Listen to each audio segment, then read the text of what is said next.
Ja, hallo und willkommen zu unserer Konferenz. Welcome to our conference, The Pandemic and the Global Democracy. Right at the beginning, one remark in terms of the interpretation.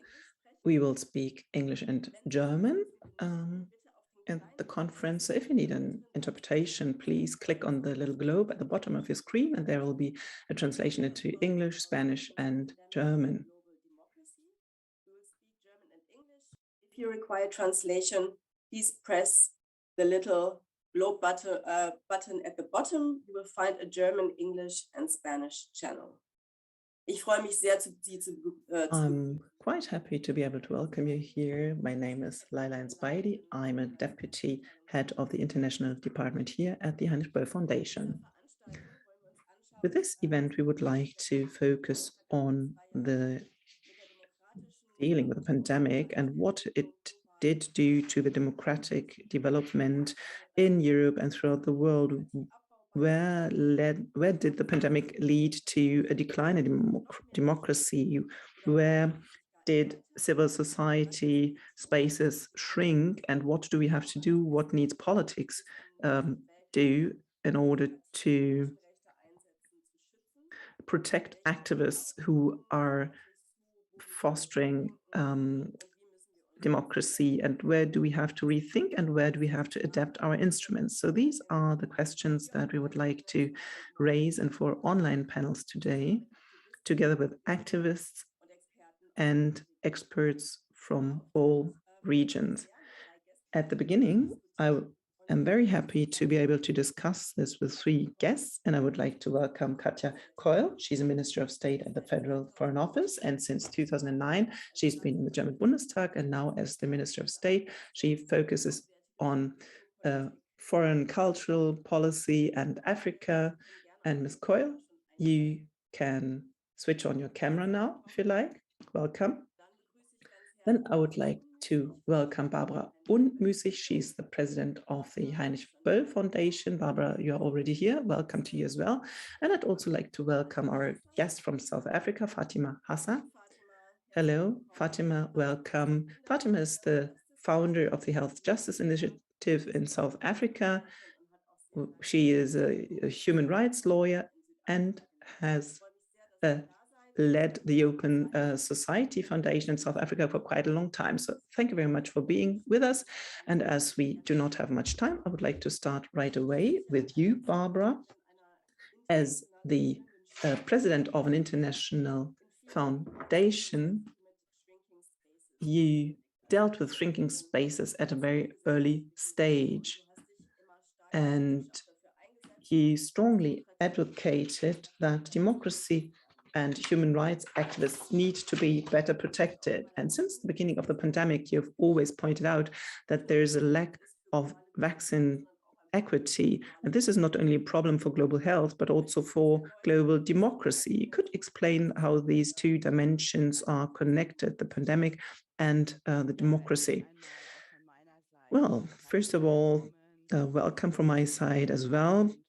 Welcome to this conference, and thank you very much, dear Laila, for your brief introductory remarks.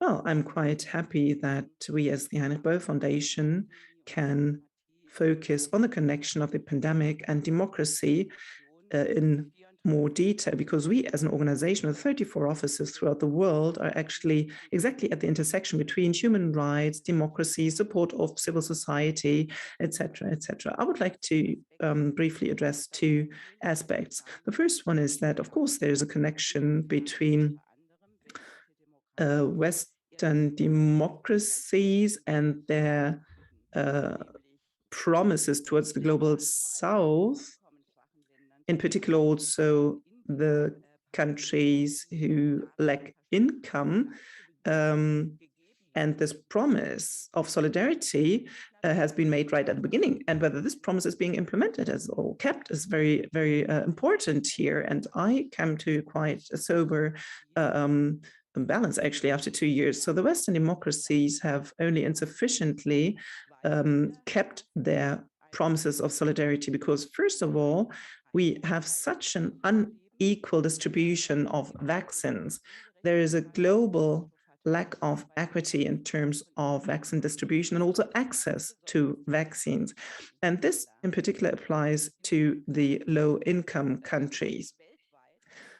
At the global level, we have to note that only 5% in the low-income countries have been vaccinated so far, and of the 1.3 billion people in Africa, only 10% have been fully vaccinated.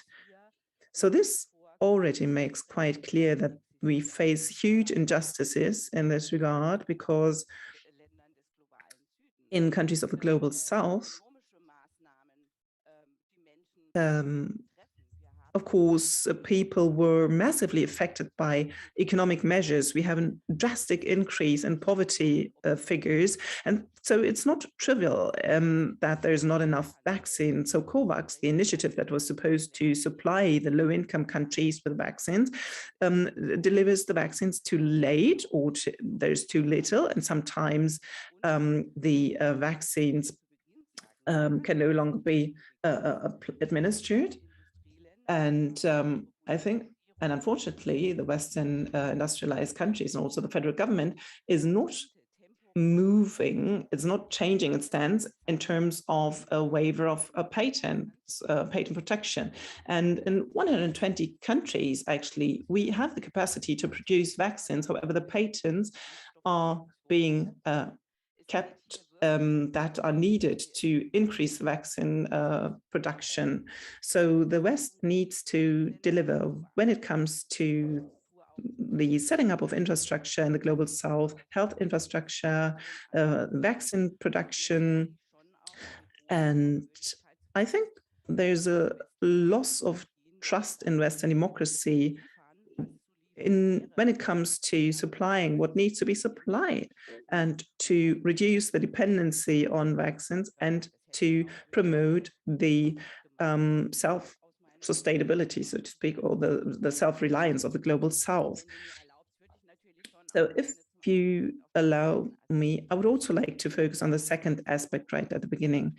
Well, yes, it's true that all governments throughout the world have, in the course of a pandemic, used lockdowns, etc., which means that they have limited basic rights. So of course, it's basic rights. It's the freedom to assemble, and freedom of opinion. And in some countries, even emergency laws were implemented in order to stop or mitigate the pandemic. And the Federal Constitutional Court and others have discussed the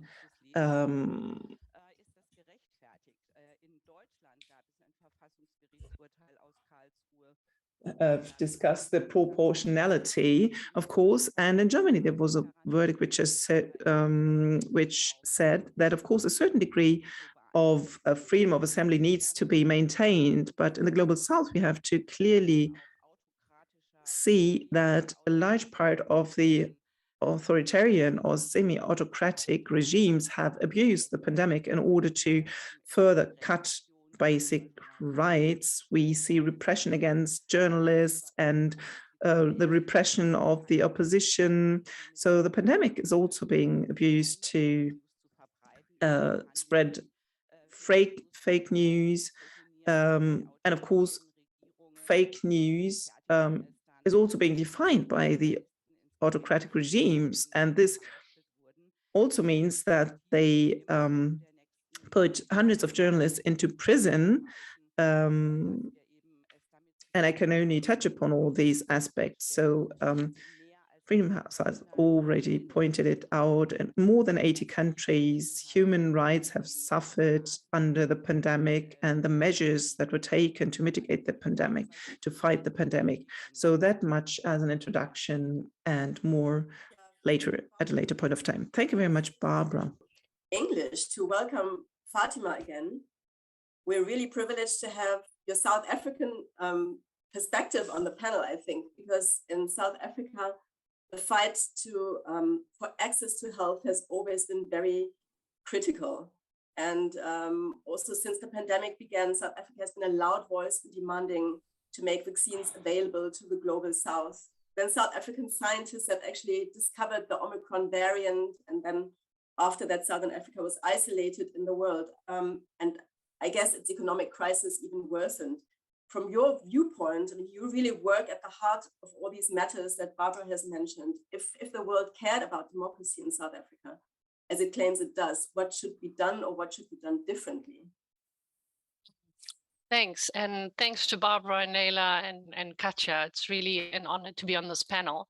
And just want to echo what Barbara, spoke about, and that is just a really disheartening situation of global vaccine apartheid in the world. 18 months into this pandemic, where we actually have the scientific tools to mitigate this pandemic, we're not making that accessible to millions and millions of people around the world. And when Barbara was talking about the vaccination rates, I should just add that the latest data shows that in a remarkable, coming together of scientists all over the world and different governments in developing these vaccines that are considered safe and effective, 10 billion doses were administered. But almost 3/4 of that 10 billion doses were actually given to people in high-income countries. So, the situation that Barbara's talking about vaccine apartheid is translating into where you are receiving your third shot. There are people in countries who haven't even received a first shot. And this is, in 2022. So we have a real global crisis. And unfortunately, the experts we are speaking to suggest that vaccine apartheid and that disparity means we're going to have more variants, and that this pandemic will be with us for much longer. And it will be so disruptive, not just to global economies, but to our very nature of being. And I think that's the question you're asking, Leila, about how that impacts on democracy.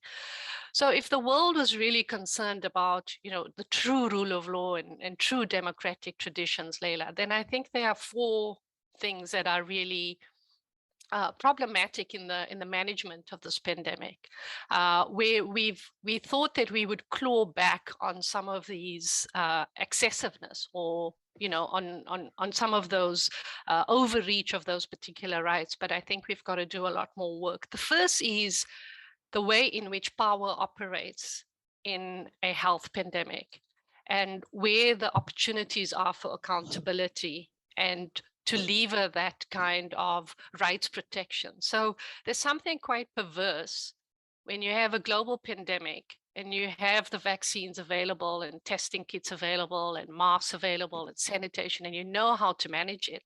It's something really perverse when you have to rely on the CEO of a pharmaceutical company and the head of the World Trade Organization, not the Health Organization, the World Trade Organization, to actually ensure that you can find the necessary measures to get out of this pandemic. So I think the first problem with the way in which we're going to have to grapple with who's actually in charge and who's in power generally is, what is the role of human rights in relation to trade rights? And I think that this pandemic has shown this really far-reaching intersection.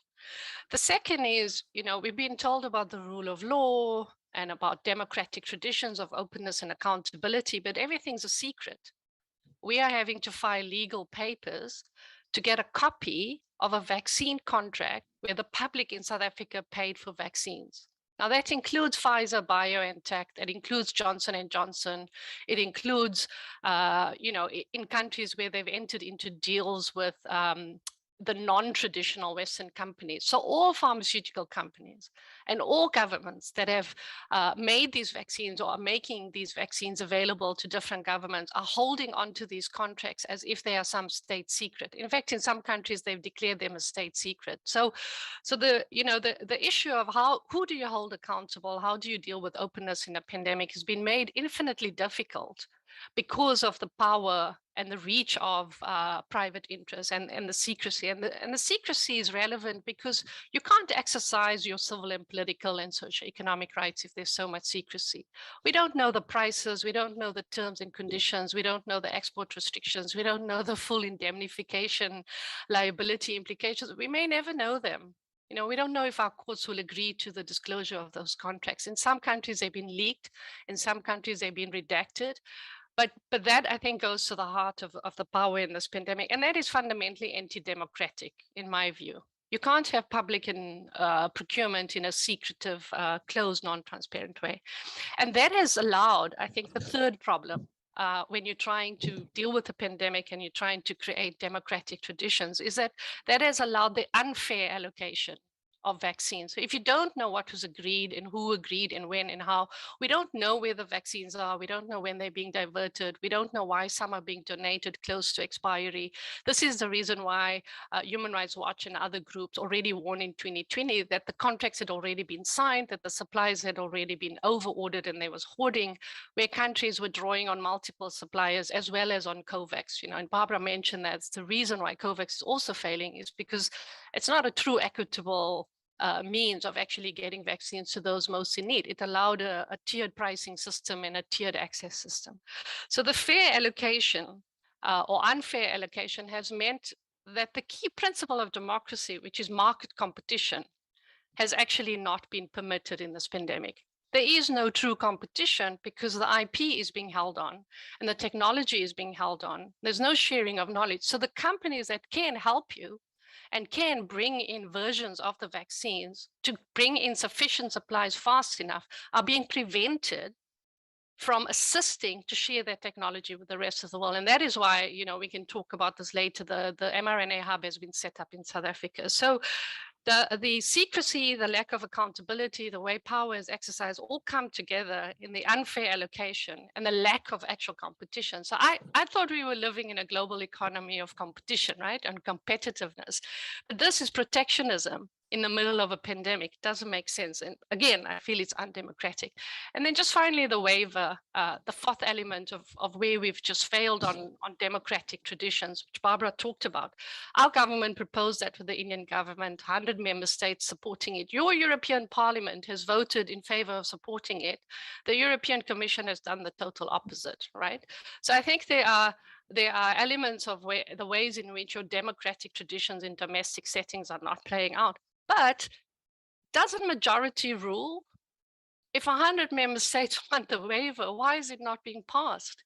So the very way in which the WTO operates, where you have 7 or 8 countries or regional blocs like the EU being able to hold the whole world hostage and block the waiver, is for me fundamentally anti-democratic.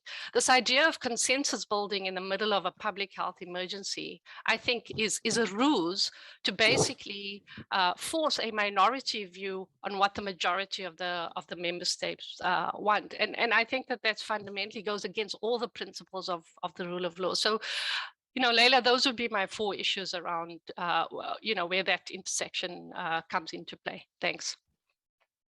Thank you very much, Fatima. I would like you to speak a little bit more about the role of civil society, perhaps, in South Africa.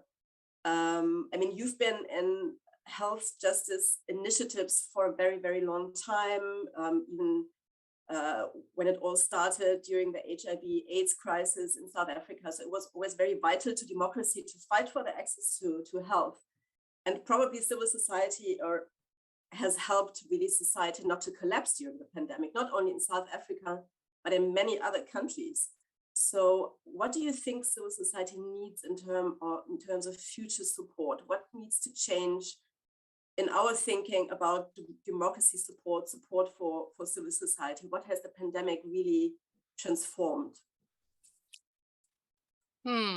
So, I've been involved in health activism for a long time, but the Health Justice Initiative, and actually thanks to the generous support of the Heinrich-Böll Foundation, gave us a seed grant to start HAI in the middle of the pandemic, because we were worried that we would have a repeat of the HIV/AIDS crisis in our continent and in our country. And ultimately, that is exactly what happened, because we gave away too much power.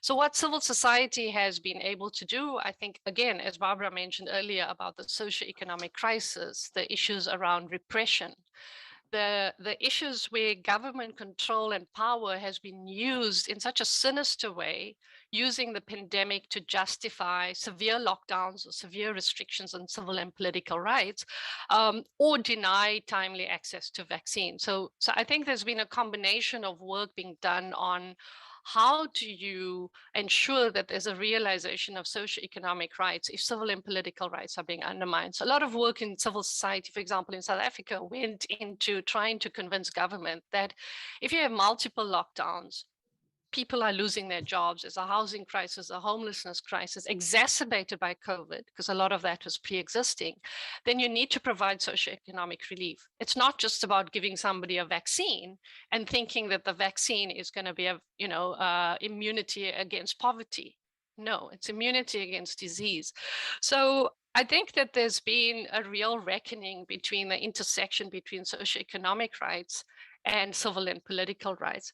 And unfortunately, it's we should all do, a global study, because some of the lockdowns were necessary. Some of the measures may not have been necessary, but that is now being captured that tension is being captured by a very right-wing movement that is now protesting around the world against mask mandates, against, restrictions in terms of lockdowns, and against vaccine mandates under this argument of choice. And so we have been using choice as our language of pro-democracy, activists. And that language is now being captured by a very organized right-wing movement. And we're seeing that in Canada, in the Netherlands, in Germany. We're seeing that in Africa as well, right? So I think that this is a global issue. But I think that what civil society did do, particularly in our region, is that and this is the point about when democratic traditions fail you, is that when government cannot provide services, when you have a failing state or an incapable state or a state that doesn't have money, it may care, but it may not have money to do all the necessary things in the pandemic. And that's why, there's been pressure on the World Bank and the IMF to provide financial support to many low and middle income countries. Then civil society and the faith-based sector steps in. Because if business is interested in the bottom line and their own sort of, prerogatives and their own vaccine program, just so that they can get their workers back to work, but not everybody else, then the only place you can turn to for proper relief is civil society, and obviously an independent media to tell the story of what's happening on the ground. So in South Africa, for example, civil society stepped up in many different ways. I mean, I think it would take us 10 years to write the story of how they've showed up in different ways to be able to do that. But similarly, I think that's what civil society did in the rest of Africa, that resilience to deal with wave after wave after wave. And remember, each wave was sickness and death. When we were going through wave 3, there were vaccines available for the world, but we just didn't have them. So we lost people in wave 3 unnecessarily. For example, it was only at wave 4, where we've already started our vaccine program, that we were able to mitigate the illness and the death.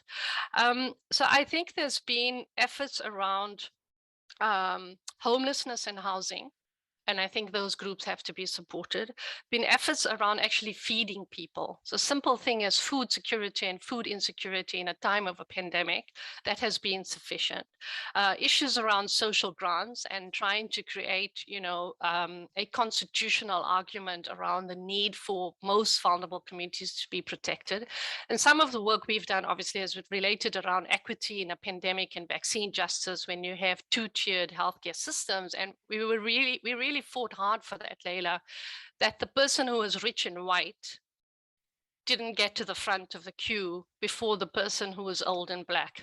And that has been, the story of apartheid in South Africa. And we didn't want vaccine apartheid to play out in South Africa. So, let me leave you there. But I think there's been significant work done by civil society, also approaching the courts for relief on measures that actually fuel xenophobia. I think that is a key concern in South Africa as we get into the cycle of the next elections. Denial of vaccines and entry into vaccine programs because of your nationality has been happening across the continent. There's even issues where COVAX can't even get an exemption from the pharmaceutical companies for providing vaccines to what's called the humanitarian buffer. So, I think there's always a local dimension, and then there's a global dimension. So, yeah. Yeah, thank you very much, Fatima. I switch back to German. Frau Keul, jetzt haben wir unheimlich viel gehört. Mrs. Keul, We have heard a lot about global injustice. More than 60 million people have impoverished due to the pandemic. Well, your government started its work with the goal of human rights oriented foreign policy with facing growing global injustice. What do you want to change in the future in your work? Well, first of all, what does it mean, human rights-based foreign policy? Well, it is not saying it's the icing on the cake, like you do foreign policy and then you check whether you still have capacities for human rights, but it is really a question of attitude that should always be a part of foreign policy work. You cannot always choose. You do have to talk to people who also violate human rights, but nonetheless, you should always keep human rights in mind and always have a very firm attitude. This is what I understand by the concept of human rights oriented foreign policy. This is not in contrast to interest guided foreign policy, but it's in our interest. It should always have a vast and firm place, and it goes hand in hand with our day-to-day business. And independent of that, even before the pandemic, we have seen that human rights have come under pressure, not just in our European neighboring countries, but also during the Trump era in the USA. And we can also see it in the developments in China. So we have to establish that human rights have to be defended everywhere. They have to be justified, and it is our task to always advocate them and not judge democracy under efficiency characteristics, like who's able to set up a corona hospital within a few days, but we also have to be aware of our strengths concerning human rights. And during the pandemic, this has become an even bigger challenge because our scope of action has minimized, because controlling the pandemic also means limiting the fundamental rights, like the right of physical movement, and it sometimes goes hand in hand with limiting freedom of opinion and the press. How many children have not been able to go to school? So mitigating the pandemic limits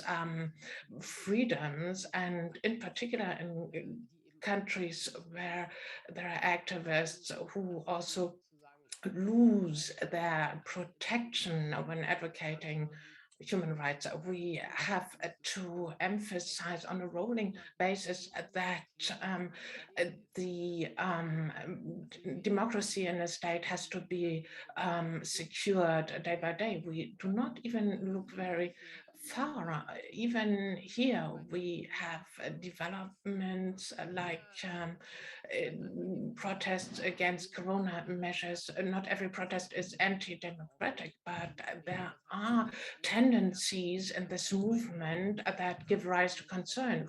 So we do not even have to look very far. So we do not, we shouldn't forget to sweep at our own doorstep. So what can we do outside of the question of attitude that should always be present in our work, but the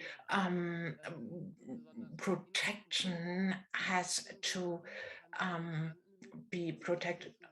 The protection of such activities has to be secured at all times. And the danger is once you have limited something, and if you are in control as a state, there's always a risk of continuing these measures indefinitely, but you have to review them on a rolling basis. For example, what can governments contribute? For example, human rights advocates everywhere in the embassies, forex programs for vulnerable human rights activists, scientists, and also for journalists. That's a recent addition. So protective schemes for people who can come to our country and later continue their work, including media activities. And at the next point, I do not want to shy away from this question concerning vaccination justice.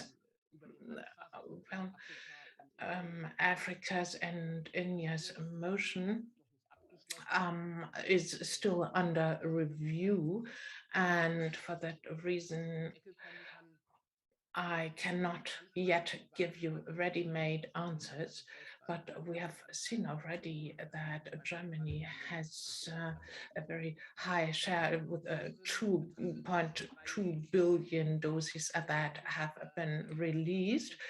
And the question of waiver of patent rights, well, we'll have to discuss that. And there's also a possibility of speaking about some kind of a limited waiver in geographical terms or in terms of time. But this is also a reason put forward by other players, production capacities. That's another reason. Of course, they have to be promoted. So at the moment, the vaccine production in Senegal and South Africa is promoted. And our federal president is also going to inaugurate local production of vaccines.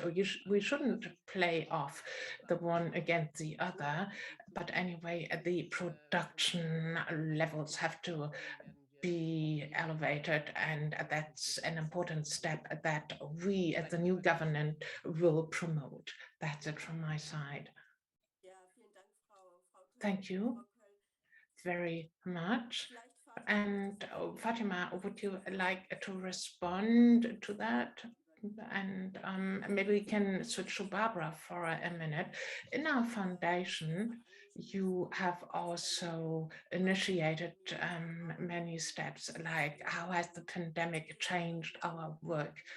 And what has it done with our partners from civil society? What is your claim concerning the political community, concerning our support for local partners?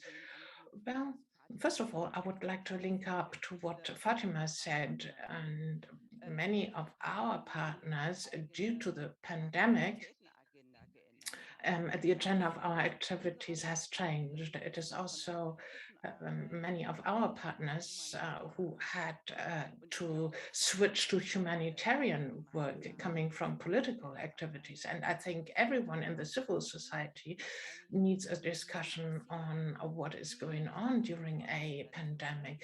Many non-governmental organizations are basically taking over tasks that should be done by the states, because protection systems are weakened, because the services, the medical services, humanitarian services for their communities and populations cannot be provided. So I think we also need a discussion on what happens whenever our tasks are changing. Once again, moving away from political agenda, from a justice agenda, towards a more humanitarian agenda. Many of our players succeed in advocating a health policy that is justice-based, the right to nutrition and food, and the right to education. But we also have to deal with the consequences of the pandemic if, from a politically oriented agenda, we are increasingly dealing with partners who are or had to fight for the mere survival, and donations have gone down the drain. We cannot make up for that as a Heinrich-Böll Foundation.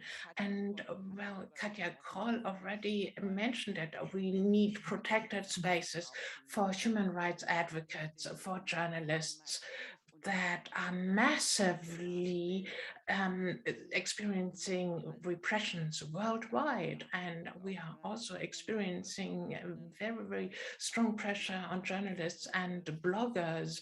They need protection and our support.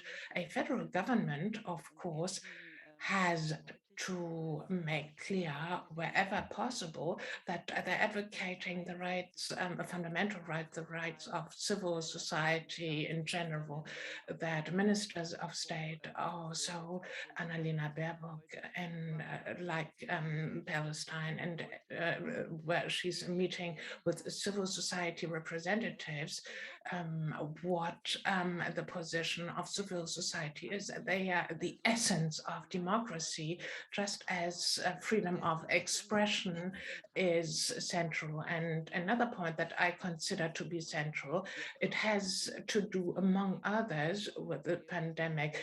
In Germany and in the EU in general, we need a debate about what funding should look like. What are the conditions that enable external financing for the global south? And I'm very glad that in the coalition agreement it says that the Foreign Office and the Ministry for Economic Cooperation are willing to review the funding guidelines for civil societies and check whether today's guidelines are still adequate within a political context of closing spaces, authoritarian regimes that do anything in order to get hold of data that we have. And the conditions posed by authoritarian regimes and make it difficult because we have a protective mission for our partners. We need to protect partners that we continue to fund, and thus to enable them to do their political work. And in that connection, I would really hope, and this is my message for Katja Kroll, that we have to start thinking about what funding guidelines of the Ministry for Economic Cooperation and the Foreign Office should look like, so that with a view to closing spaces, our mission to protect such players, how can we continue that? And this is a central mission for this term of office, next to what she said in general. Thank you very much, Barbara. And I think also what Fatima said, political and social rights and also health rights need to be thought together. This is very important. Yes, indeed. A colleague in Thailand once said that the partner organization there, which works on climate protection and other high-level political topics and ask for support from the communities. They go to the streets, take those streets and demonstrate, but they were afraid in the pandemic, or they were ashamed, basically, that throughout the pandemic, they were not able to provide support or to provide health measures because the funding did not allow for that. So exactly. So it's a completely different type of flexibility that we need. We need to be quick in terms of our reactions. And in our foundation, a pandemic or also other crises, I mean, we have multiple crises. We have the climate crisis, environmental crises, refugee crises. And this leads to a lack of planning time, so to speak. I mean, I'm always in favor of planning, but sometimes there are rules laid out that can no longer be applied in terms of a pandemic, for example, or ecological crisis, etc. So we need to rethink this. We have only 5 minutes left. I would like to ask Fatima to react to what Katja said, if you'd like to, and then also give a final word to Katja in the end. Thanks, Katja, and for being so honest in sharing that. And, you know, I must say that as global activists who've been working on the waiver for some time, we had so much hope that the new German government would be come out in support of the waiver. And it's really disheartening for us that it said that it spoke to the pharmaceutical companies and instead it will make money available and will not deal with the systemic issues of IP. So we're really worried that even where progressive left-leaning governments are coming into office, that what I spoke about earlier about the power of the pharmaceutical industry is that governments are still responding with the business as usual approach when we've had millions and millions of people dying and we have gross vaccine inequity. And you know, just yesterday it was reported that for Pfizer BioNTech, this is the best-selling product it's ever had in its entire history of all time. And it's made billions and billions for its shareholders, and its CEO become overnight billionaires, and likely to make a lot more. So I think people have recouped whatever minimal investment they have made in their vaccine research, and you know, it benefited a lot from government funding. But you know, just to clarify, the waiver is time bound. From the first day it was proposed, it's time bound, it's unlimited technologies. It's actually an extension of what's already in the TRIPS agreement to simplify the TRIPS flexibilities, which we fought for in the HIV/AIDS days, which, you know, as you know, is encapsulated in the DAR declaration. So first we've heard about the geographical limit proposal, and that's something we'll have to work on. But just to say, in May of last year, the US government, the Biden administration, came out in support of a waiver on vaccines, a partial waiver, but even they understood and acknowledged that in order to address the issue of the lack of sufficient supplies in a time of a global pandemic with scarcity, artificial scarcity, that you actually have to lift the IP temporarily to be able to ensure what you're talking about, Katja, and that is to increase production capacity. But nobody is going to set up production plants and increase, you know, theoretical capacity unless they actually have the knowledge and the technology is transferred. And even in South Africa, the mRNA hub is operating despite the refusal by Pfizer, BioNTech, Moderna to share their technology with the hub. So we're having to operate in the dark, looking over our shoulder because we may be sued, we may not be sued, we don't know what the companies are planning, and they are totally sidelining any attempt to actually share knowledge in a pandemic. And this is why we call them knowledge hoarders. So I really think there has to be some kind of, you know, a true reckoning of how did we get to this point where these companies have so much power that they can totally influence multiple governments' positions, that they have opportunities to go to the US Congress and, you know, talk openly about opposing the waiver. And then also where there are efforts to try and increase production and increase technology sharing, that they can still ignore those efforts and marginalize those efforts. And the irony here, Barbara, is that the European governments called Team Europe have actually all invested in the mRNA hub, but the hub is operating without the support and cooperation of the two companies that could be sharing technology with it. And the hub is also supported by the WHO and global scientists around the world.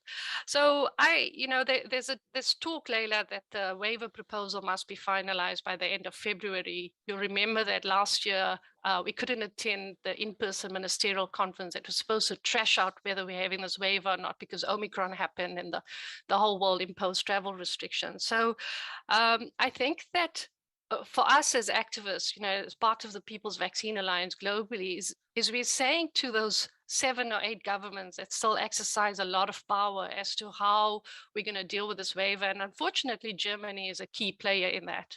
It's one of the key governments that could make or break this waiver. Ich muss leider, Katja muss in einer Minute oder zwei. Unfortunately, Katja has to leave in 1 to 2 minutes, and this is why I would like to give her the final word.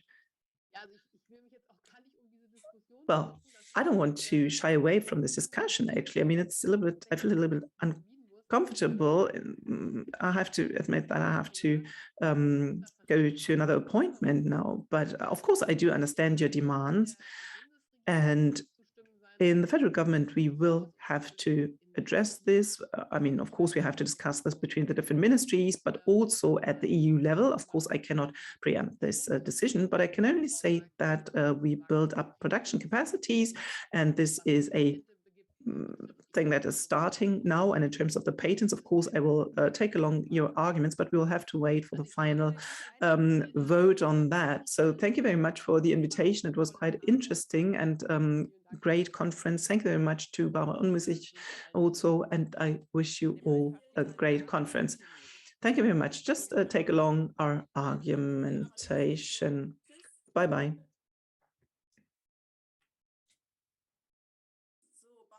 Oh, Barbara, Fatima. I mean, we've actually also reached the end, but I think it was quite good that Katja Keul could hear all your arguments, Fatima, and can take them along and has a basis for a well-informed information and also discussion. And Barbara, you wanted to add something? I would like to say thank you, Fatima, and then we will say goodbye as well. And Barbara, Fatima, thank you very much for your argumentation, for your perspective from a country like South Africa, which has production capacities and which actually called for a waiver together with India. And I do share your view. I mean, here we tend to constantly talk about Russia's and China's sphere of influence when it comes to vaccines, but what the global South does or the Western democracies do, I mean, this is actually protecting the economic interests of the pharmaceutical companies in our countries. But this also means that this is not really helpful in terms of our credibility. I mean, we cannot try to fight this crisis with COVAX and development aid. We have to fight it with production capacities, with a build-up of a better health infrastructure. And this means the self-reliant production, and not only by corporations from the north, but together with the African, Latin American, or Asian companies. So it's not about new dependencies, creating new dependencies.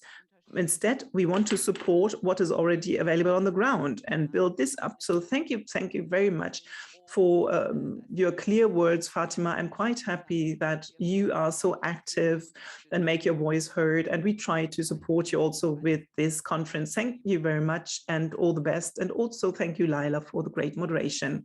Thank you. Bye to South Africa as well. Bye, Barbara. And we will start again in 12 minutes from now with the next panel.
Hallo und willkommen zu unserer Konferenz, die Pandemie und globale. Welcome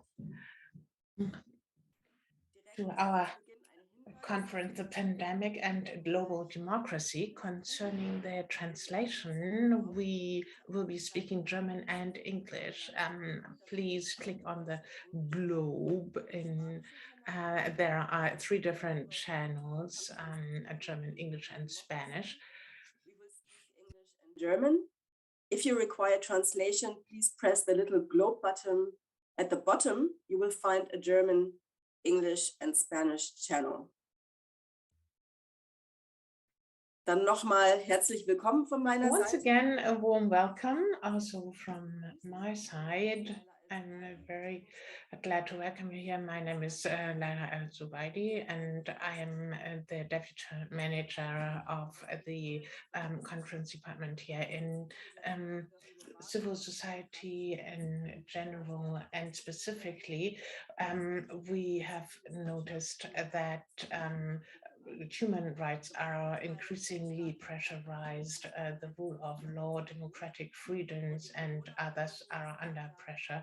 And for that reason, the pandemic is making it easier for autocratic governments, and dealing with the pandemic seems to have increased this trend. And at this panel, we want to take a closer look at what the challenges are. How has the pandemic has influenced democracies worldwide, but we also want to take a look to Europe, to Greece, for example, where there is also a crisis of democracy, and then Hungary, which has seen a development that gives rise to concern for many years now. What are the risks that we should be aware of? And these are the questions that we will be dealing with today. Concerning the technical procedure, well, I will ask a few questions, and then after about 30 minutes, I will open the floor to the audience, and please write your questions into the F&A section. The button can also be found at the bottom of the screen, and my colleague will then ask and read out the questions asked in that chat. I would now like to welcome Sabine Donner. She is in the Bertelsmann Foundation in Gütersloh, and she is also responsible for the BPI Transformation Index. It analyzes transformation processes towards democracy and market economy in international comparison.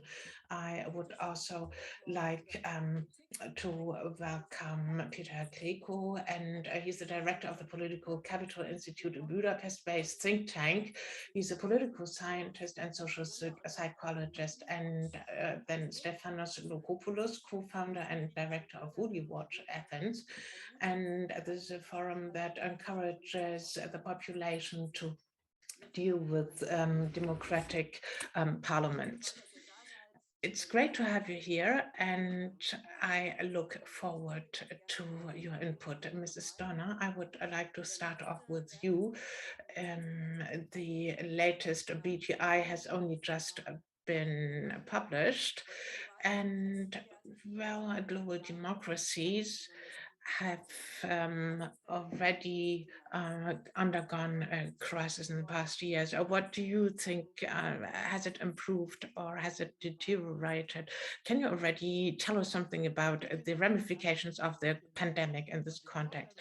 Thank you very much for these friendly words of introduction. I'm very glad to give a small preview on the BGI index, the results of which will be published on the 23rd of February this year. And we are actually still working on the core messages. And as you correctly said, the pandemic is meeting with a situation concerning democracies worldwide that have already given rise to concern. Unfortunately, I cannot give you too many good messages concerning the current situation. It's a trend that is continuing, a trend that has been obvious in BTI, and 20% of democracy.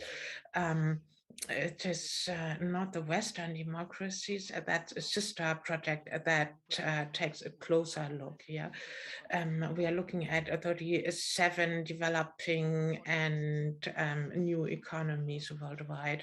About 1/5 has seen a deterioration in terms of quality of democracy in the past 10 years.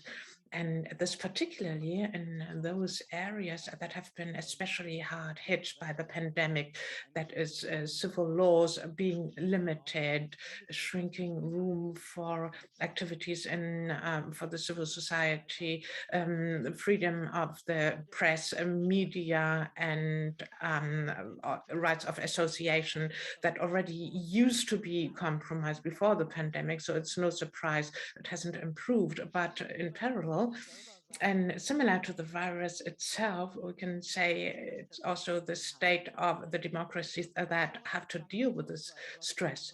So people with pre-existing problems are especially hard hit, or democracies, where, division of powers and the control of governments had been weakened before.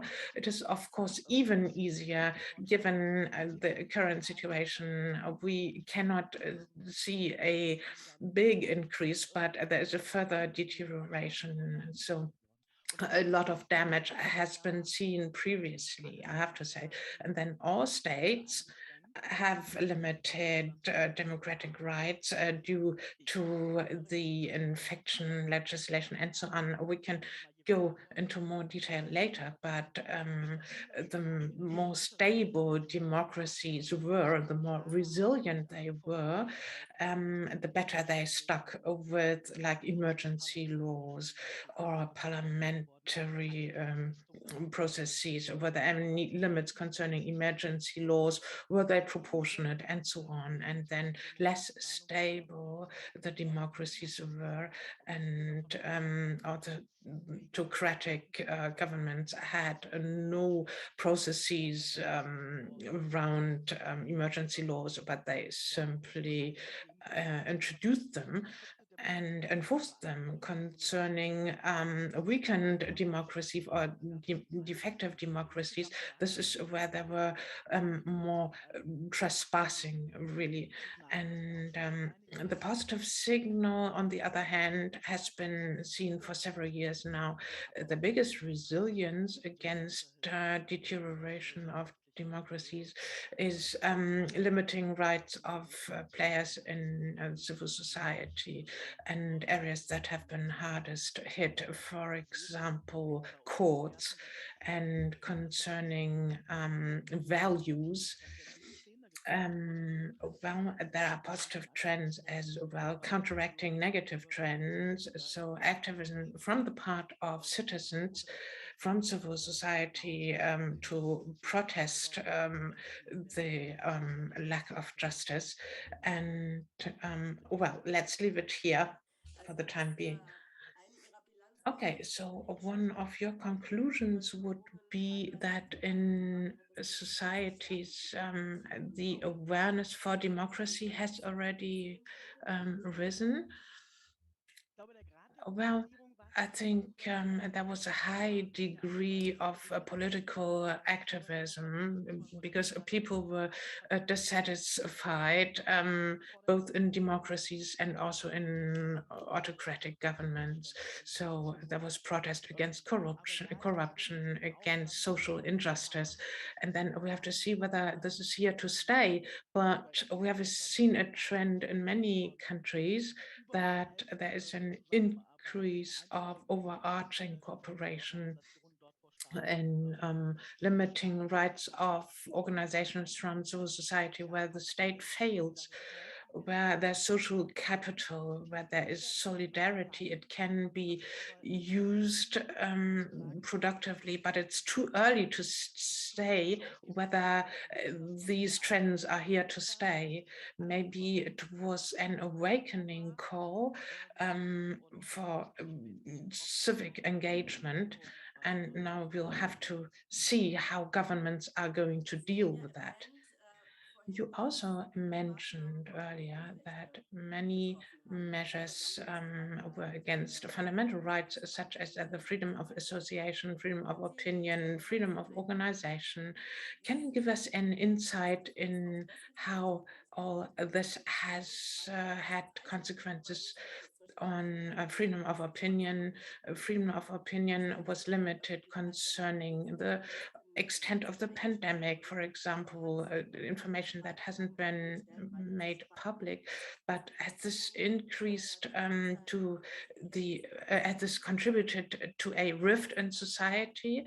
Can you say something in connection with the BTI? Well, of course, it's the continuation of a trend, so limits on freedom of the press and legislation concerning fake news, or like discrimination, or denouncing, making the subject to criminal law. Like if you denounce the president, you will be prosecuted under criminal law. And these trends existed before the pandemic, and there have been laws that were passed. 2019 in Singapore, for example, there is a sharpening of this trend, and thus the pandemic was used as a pretext so that fake news legislation could be introduced. So this was just an accelerator. And concerning the intensity of conflicts in civil society, this has increased even before the pandemic, and some governments really fueled that trend with, populistic governments. This was the basis for their legitimacy, like legitimizing their power, like everybody who's not in favor of us is against us. And in the BTI, we also measure the socioeconomic consequences and also the ability to govern. And the worst of all can be seen in dealing with the pandemic, the governance in populistic governments. So the citizens may deliberately say in this context, this was bad, like denying scientific foundations or self-denial that came from the part of government, and prosecuting journalists that published data or the actual circumstances. This led to the fact, or that accelerated the insight, we didn't deal well with the situation, this cost human lives. There may be a backlash which may not yet be obvious, but in Bulgaria, for example, we can see in the election results that the acclaim for populist movements is not as strong as in the previous years. So, but we shouldn't derive too much out of it right now. Thank you very much. So you've brought up already many points that we will pick up later. I would like to move to Stefanos. Stefanos, I would like to read quickly a shortened sentence that you wrote in one of your articles. You wrote, unfortunately, the pandemic is not just here to test the robustness of our healthcare systems and economies, but also the very foundation of our democracies and our perceptions of them. Economic collapse combined with fear and insecurity felt in society, in this case instigated by COVID-19, can be a breeding ground for authoritarian approaches. I found this it was very succinct somehow, and summed up the problem so well that I just wonder, how much were you referring to Greece with this? And can you describe a little bit the situation that you find in Greece? Of course. Thank you very much for the invitation, and it's a real pleasure to be here among you to discuss an issue which is, to an extent, worrying everyone, and especially those of us who live in countries that have already had some issues with the quality of democracy, if you like. So to give you a brief idea of what has been going on in Greece, the protracted economic crisis and the austerity-based shock treatment imposed upon Greece by its lenders has indeed significantly scarred democracy in Greece. In fact, poverty, inequalities, and especially the violent povertification of the middle class resulted in a great chunk of citizens losing their trust in politicians and political institutions, of course. A perfect example of this was the rise in popularity of Golden Dawn, the neo-Nazi criminal organization, which was even elected in parliament on a few occasions. But to make matters worse, just as Greece was undergoing a couple of years of relative stability, the pandemic hit. Now, the COVID pandemic did further deepen the democracy crisis felt in Greece, but it did so in, I would say, fundamentally different ways than what the economic crisis did.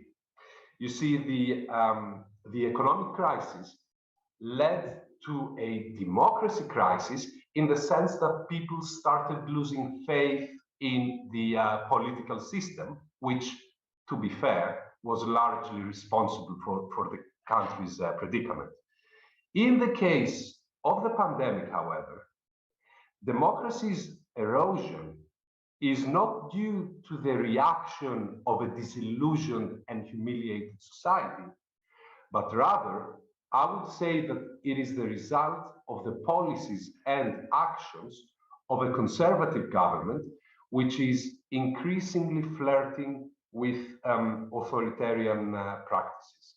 So apart from the extremely harsh and to an extent unconstitutional restrictive measures imposed in order to contain the pandemic, which infringed a series of fundamental rights and brought to the foreground, I would say, elements of a police state, what we have been witnessing over the past couple of years is also a sharp rise in corruption, an increased lack of transparency, a weakened parliament, the bypassing of the legislative process, the bending of public procurement rules, and a shameless attempt to influence the media.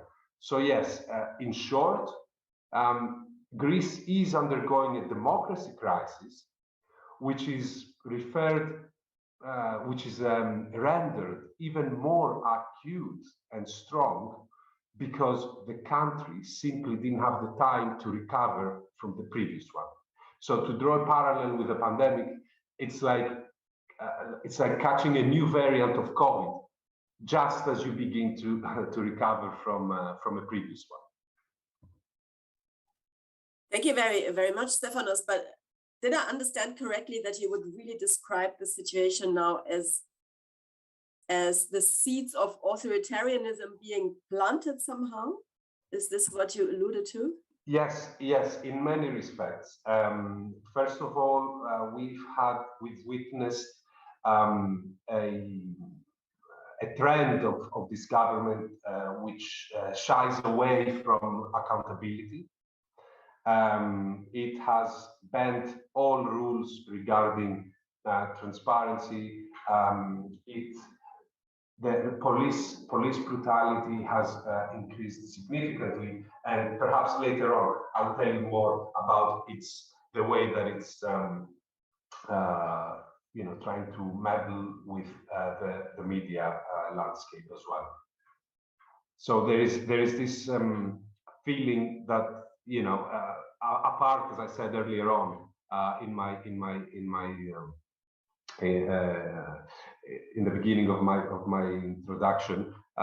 intervention, apart from the harsh austerity, the harsh restrictive lockdown measures, we've also had a lot of cases of basically bypassing the constitutions and the rules that have been in place for years, whether that is regarding the public procurement process or even the legislative process. You know, a lot of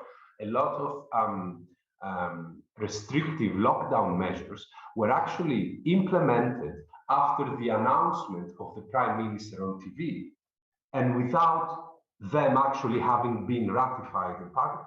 So he would announce something, people would get fined for doing something that was announced on TV, but these were mere announcements. Legally speaking, they hadn't been processed through Parliament. This happened like at a later stage, like weeks after. Thank you very much, Stefanos. Maybe let's move over to Hungary, and then we also come back to different points that were raised, because I think it's very interesting also in the comparison.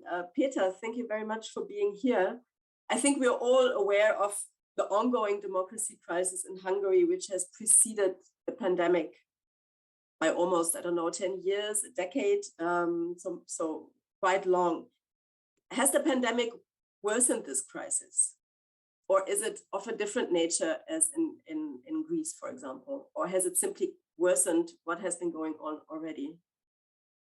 Yeah, so first of all, thanks a lot, Laila, for the question. And also thanks for Böll Foundation for having me in this panel and discuss these timely issues. I will try to be not very pessimistic, but I think the topic makes it a bit difficult these days to be overly optimistic. I'm really looking forward to see the new Bertelsmann index. Political Capital in previous years also participated in preparation of this index. I will start with a broader picture and then respond to your question on Hungary as well. So unfortunately, what we are witnessing in most of the global democracy indicators, and I just took a look at the Economist Intelligence Unit's newly published democracy index, is a global decline of democracy that Larry Diamond mentions, for example, as the democratic recession that has not started with the pandemic, but started in around 2014, 2015. And the pandemic seems to have accelerated the pace of this democratic recession, but it's more the amplification of the further trends than something new in quantity, or I would say even quality. So authoritarian leaders who had the let's say instinct and the willingness to reduce the qualities of democracy have found a good pretext, but they could have done it most probably sooner or later anyway. And what is maybe a bit new, but I think this question raises many ethical issues and philosophical questions about the boundaries and the nature of our democracies, is that in countries such as France, for example, we could see very strict curfews, for example, and restrictions of human liberties. On the other hand, of course, if we overstretch this logic, we can easily fall into the trap of the anti-vaxxers, I think, and the COVID deniers who are saying that the let's say global decline of democracy is about reducing their freedom of speech, their freedom of persuading others, for example, of not to take up the vaccine. So I think that we are witnessing some real dilemma about the democracies that we are living in. What are the limits of freedom of speech? What are the optimal limits of freedom of speech? But if we took this question apart as well, of course, in Hungary, we could observe something that is, let's say, in the textbook case of the pandemic power grab, with limiting the rights of the parliament and the supervisory powers over the executive branch. Also with corruption, obvious corruption issues such as, let's say, Budapest-Belgrade railway line built partly by Chinese companies, partly by businessmen, close to the prime minister, buy Chinese loans. The contract of this huge project, for example, was made confidential for more than 10 years. And there are many instances like that. So examples that corruption cases and abuses of power are made even less transparent than before, and also the public cares a bit less. And I think in the whole world we can witness something that social psychological theory, the terror management theory, sadly predicted, that if you are in a crisis situation, and especially if you are afraid that your life is in danger, then you have a tendency to accept more authoritarian line of government, because you feel that this might be the only way to survive.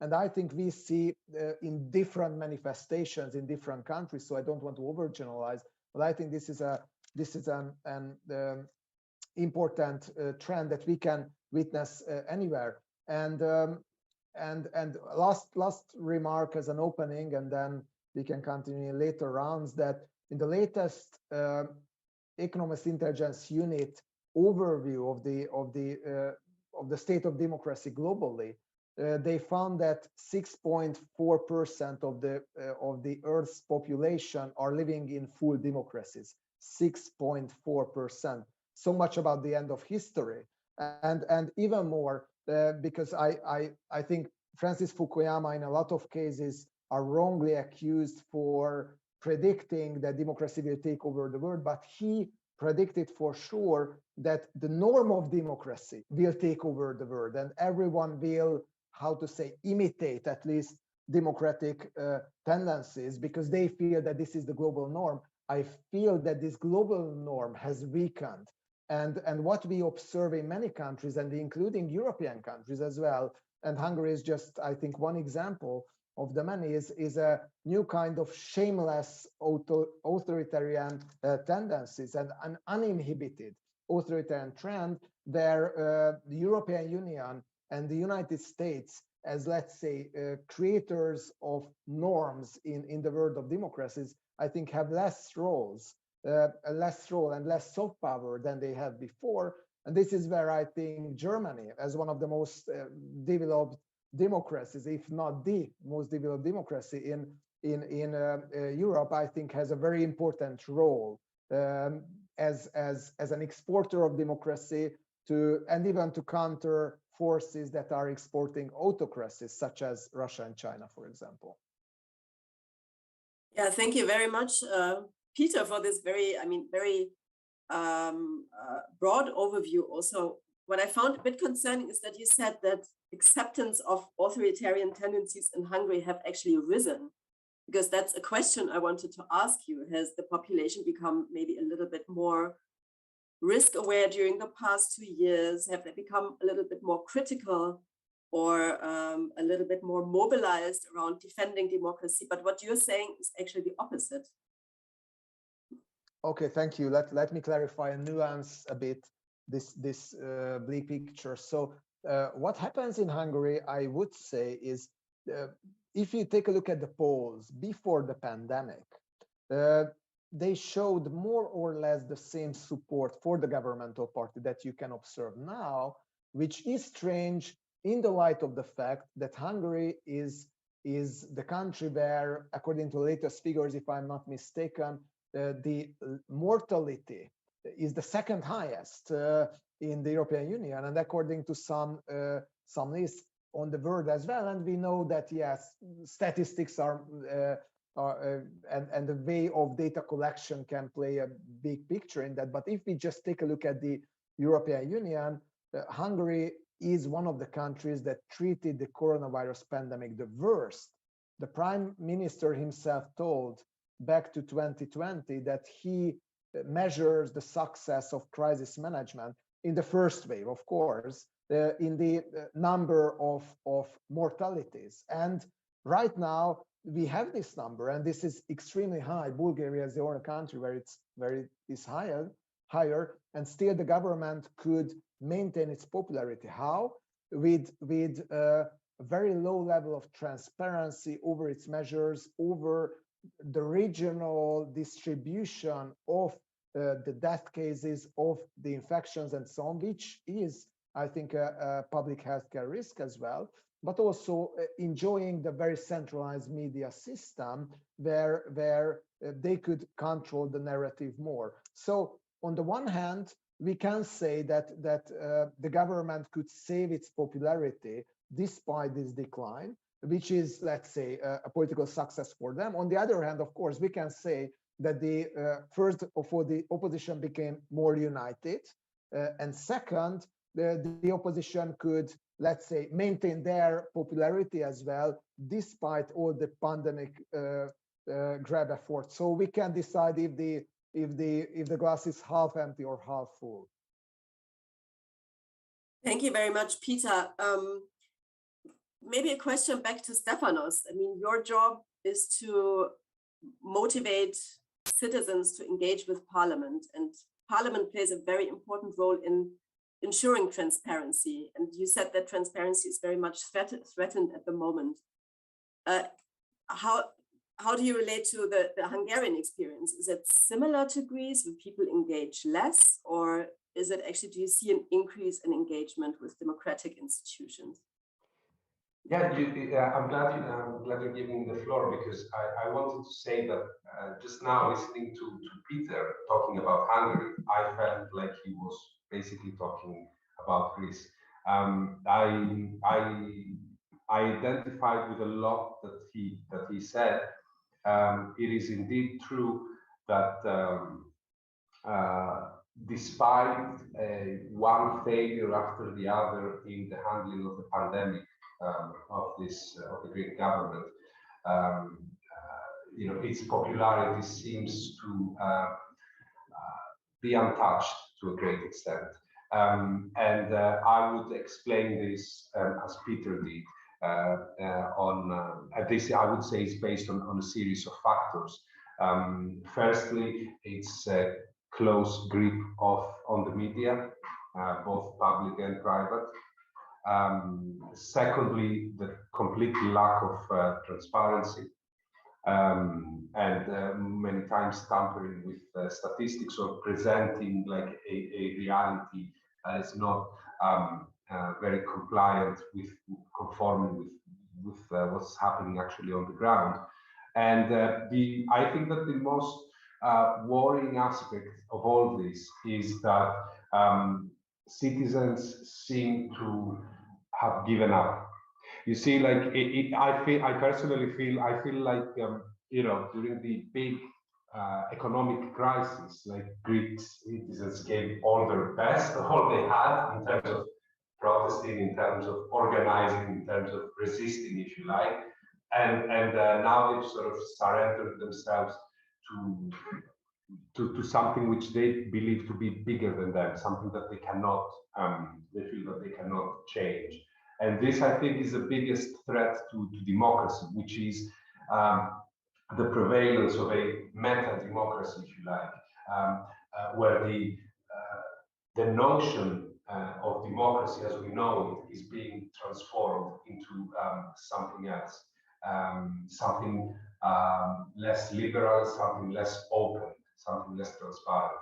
And I feel that citizens are following this trend, and they're not willing to resist as much as they would under different occasions.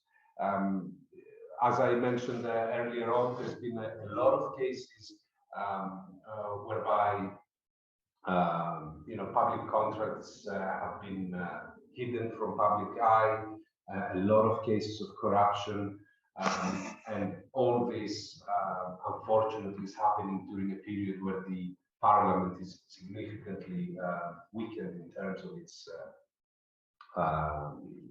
checking capacity and abilities.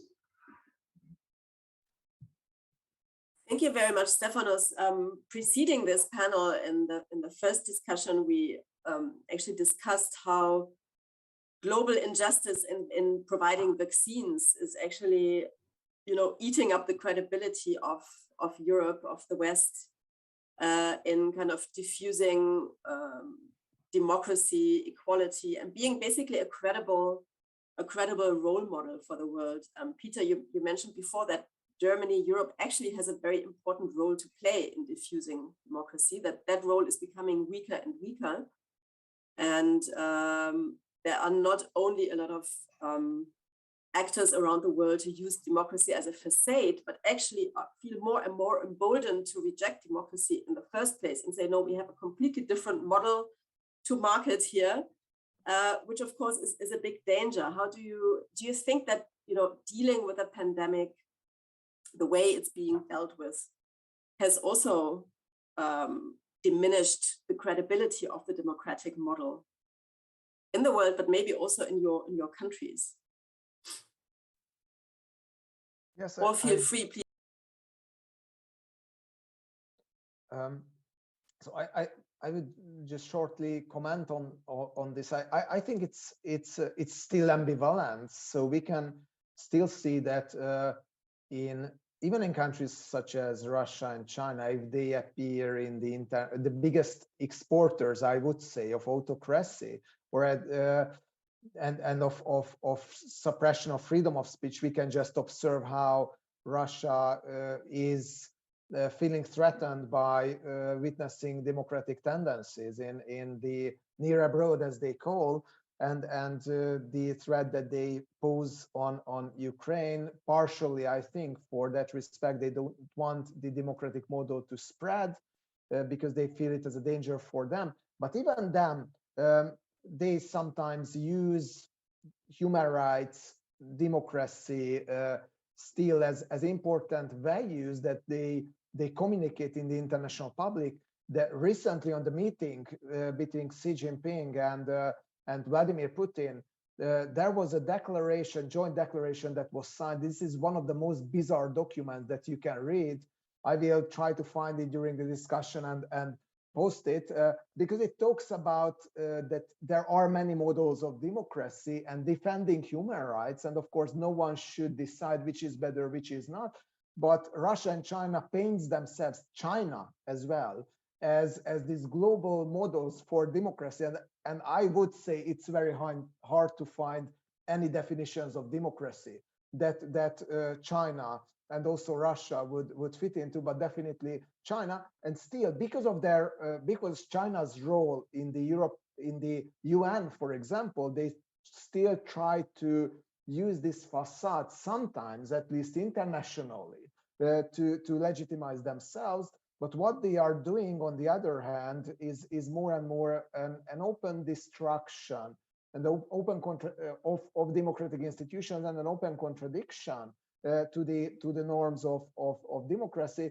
And let's say the message that their behavior sends is more that, yeah, there are alternative models that can be more successful. And while I think it's pretty much obvious for the majority of the population of the world that Russia is not necessarily how to say a good alternative model for the world, but I think China, as they take over slowly the leading role in the world economy, I think it will be more and more difficult to challenge this narrative. And interestingly, the pandemic did not undermine this narrative of China being the most one of the most successful countries. And we can remember the news. It was fact-checked by AFP and found false that, in 3 days, the super hospitals were built in Wuhan and so on.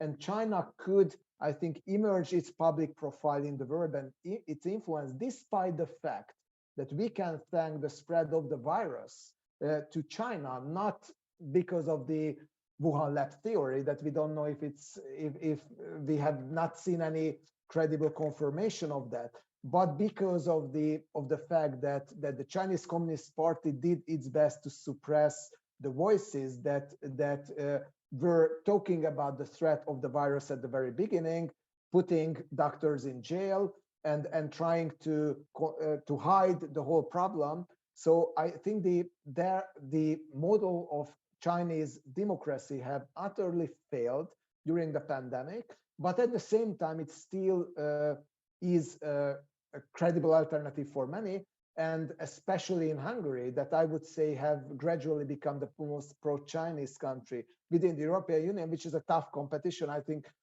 Greece has been in the race as well. Cyprus was in the race, and many other countries, but it have gradually become.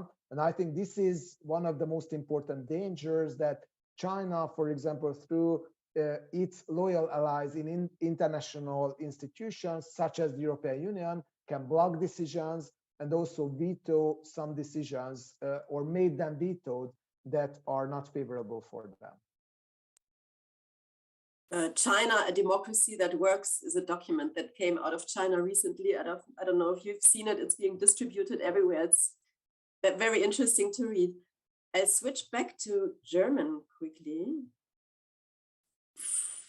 Frau Donner, möchten Sie vielleicht auch? Ms. Donner, would you also like to give us a view from the position of Bertelsmann, and would you like to comment on that question, the whole complex of democracies failing to address the pandemic adequately, authoritarian models winning in terms of credibility or attractiveness? That's something that is reflected in your work. Are there any ramifications on how limits are blurring? Well, I think we have to be careful. Stefan has also mentioned that how strongly we follow this narrative, democracy versus autocracy. I think we are following the narrative of China and Russia. If we look at Putin, I think they were not worse at dealing with the pandemic. And Singapore, yes, China, okay, yes, with a very poor mission, and maybe Qatar, some Gulf states.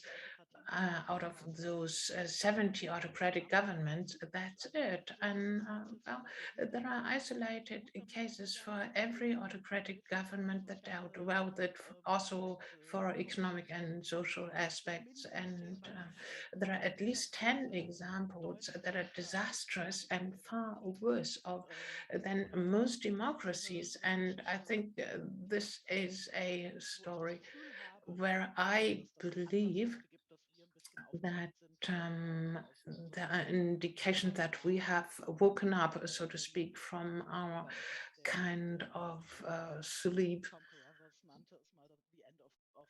The end of the transition paradigm, a scientist once said, you know, democracy deepening, that was a paradigm that we believed in during the 90s. And I think and more intensive debate on what interpretation we want to use. What does democracy, what does participation mean? We didn't take it seriously enough. The problem, of course, is, you know, the vaccination is one thing, but it's a credibility problem if within the European Union, fundamental rights are increasingly disregarded. There are no adequate instruments to deal with that.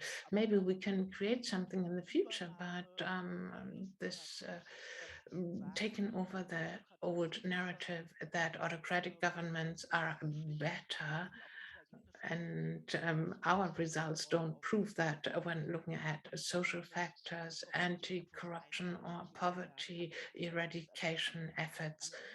It is a vast efficiency gap between democracies and autocratic governments. It doesn't mean that China or Russia are better at that, but I think both supporters of democracy still have to be self-critical about room for improvement. And this also touches on dealing with social questions and self-critical look at our own democracies. And at the same time, we must not forget to say that it's not anti-democratic movements, but this narrative must not be supported that autocratic governments are so effective. The vast majority is not efficient, and it's not China, it's not Singapore, and it does not only concern human rights violations, but the general question of what and how does a political system deliver for the majority of the population more wealth and participation, and the conclusion is still clear. And we need to be self-confident in that narrative. We also need to make certain things clear in terms of governance. You know, consensus building mechanisms are increasingly weaker, and social conflicts, for example, to be solved in the context of a big public debate and participation of the civil society. So the democratic narrative has to be strengthened. So it's not a value as such concerning human rights, but when it comes to efficiency and performance for wealth and society as a whole, it is a good point, and still check room for improvement. How can we strengthen ourselves against assaults from within and outside? Thank you very much. It is a very strong narrative that needs to be addressed, definitely, and needs to be contradicted, and even more actively, because many people believe that autocracies can better address a pandemic. However, reality shows us differently. However, people continue to think that. Well, one last question now. Last question from my side to Stefanos and Peter before I open the floor to the audience. And I would like to encourage the audience to ask more questions and to type them into the F&A, the Q&A button.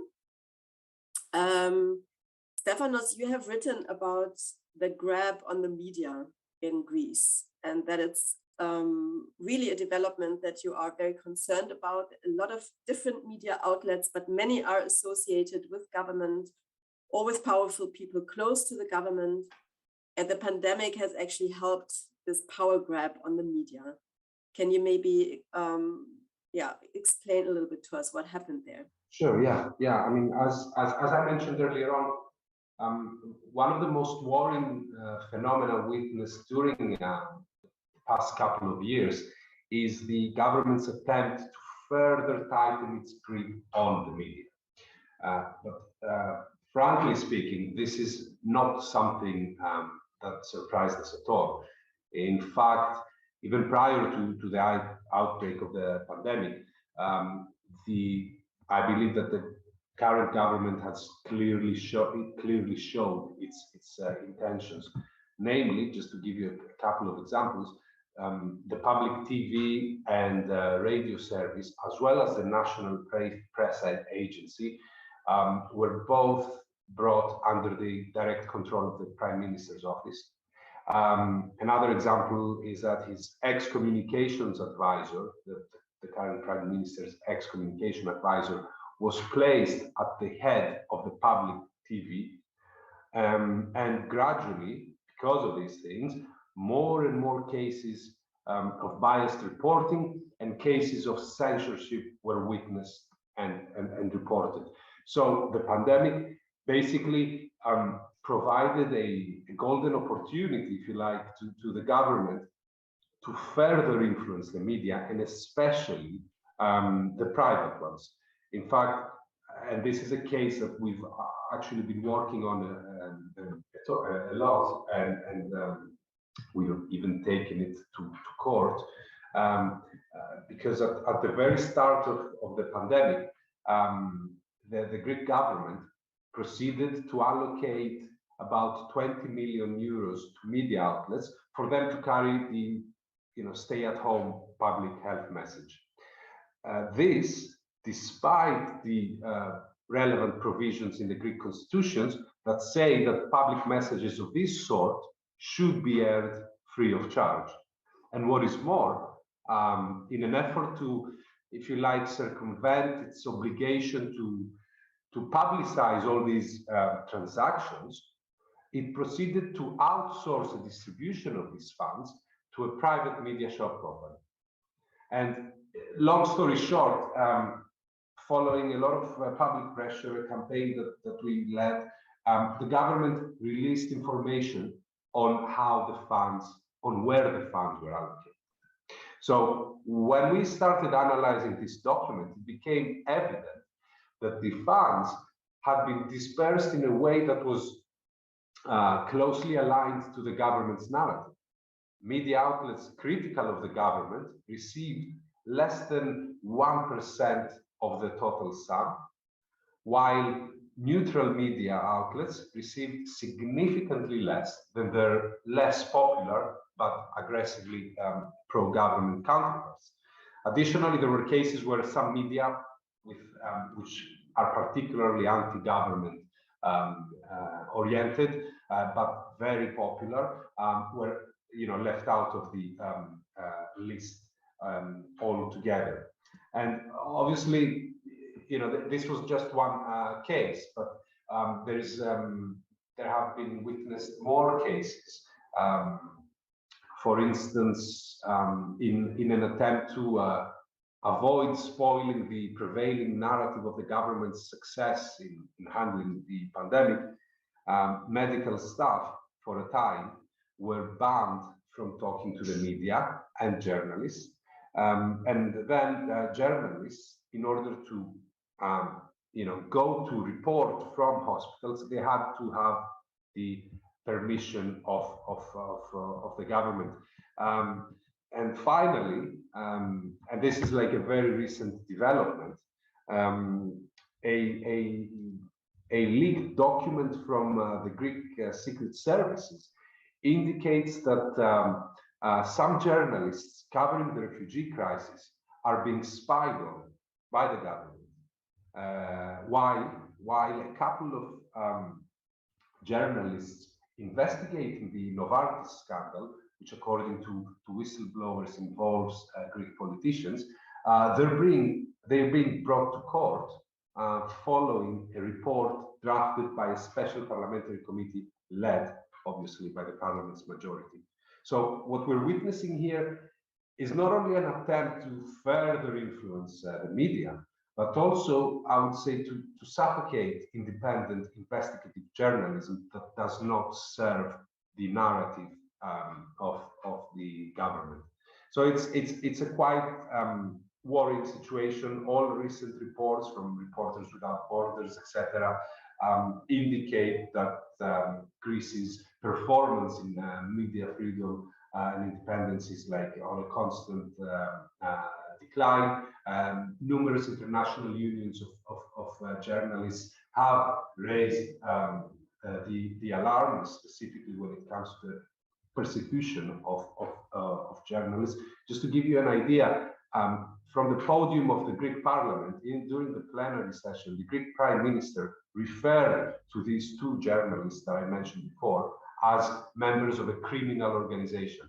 And that happened before any verdict of the court. So he preemptively, in front of parliament, accused them, if you like, of I guess, doing their job. So yeah, this is something very worrying that we've been following very, very closely, and hopefully the more we push for more transparency and the more legal action we take, the more things will start to normalize. But it's really a long shot.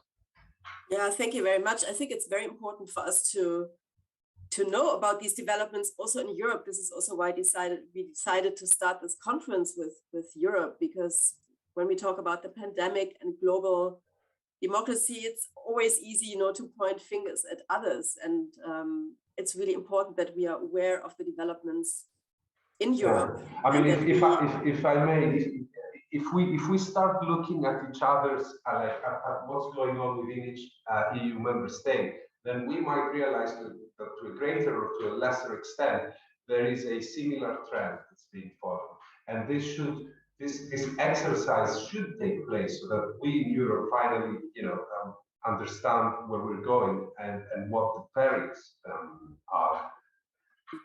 Yes, and Peter, maybe lastly to you again. I mean, you said that pressure should be much more exerted in Hungary because it actually works. You said that the politicians are actually responsive to pressure from outside. It's not like a benign criticism will do anything, but really calling them out and calling out these worrying developments in Hungary will help for them to at least self-correct a little bit.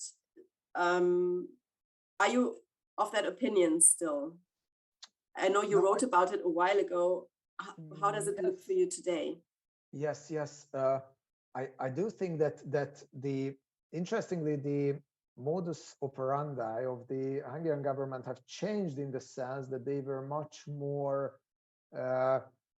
sensitive to external criticism until, let's say, about last year or the year before. So it was more gradual decline, but right now we can see that, for example, which is a rather new development, that Germany, that is the most important export and trade partner for Hungary, is right now criticized by the Hungarian government in a very vulgar language.